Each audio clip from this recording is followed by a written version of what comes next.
Sir Stephen Pangsan ng Benguet. Sir, ayan po ang inyong unit, ang H2O Mini Predator Battle Tank Long Barrel. Ayan. Nakaset po siya ng magazine at silencer. Bago natin groupings dun sa black steel plate ng 5 shot.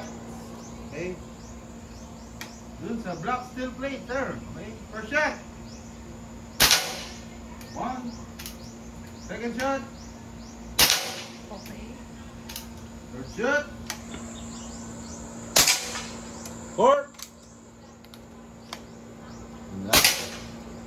Last shot. So ito po, bago tapusin ang video, ito, pagka kinasa, ayan, balik, tulak, sagad. Ayan. Siguraduhin po ito ay nakasagad, sir. Huwag mo nga yung iputok nang nakaangat yan, no?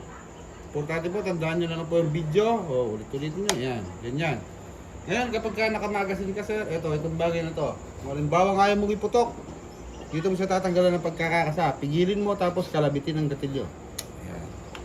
Hindi na siya puputok nun. Okay?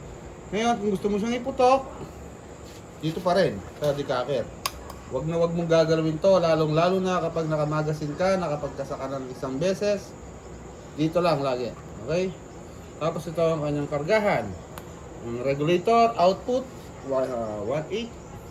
1.8. Tapos sa kabila, minimum 1,000, maximum 3,000 PSI, sir. Okay? Puputok ko muna to. Ayan. Tapos dito, sir, ito. Ang kanyang folding bat. Sa pag-fold mo, nandito po yung kanyang power adjustment, sir. Dito mo pipihitin kung gusto mo lakasan pa o hinaan. Clockwise, pagpalakas. Counterclockwise, pagpahina. Okay? Tapos ito. Retractable din siya, sir. Ngayon po, pakilapitan po yung groupings na para makipakita ng malinawan at malapitahan. Okay. Lalapitan ko, sir. So, yan. H2O Mini Predator.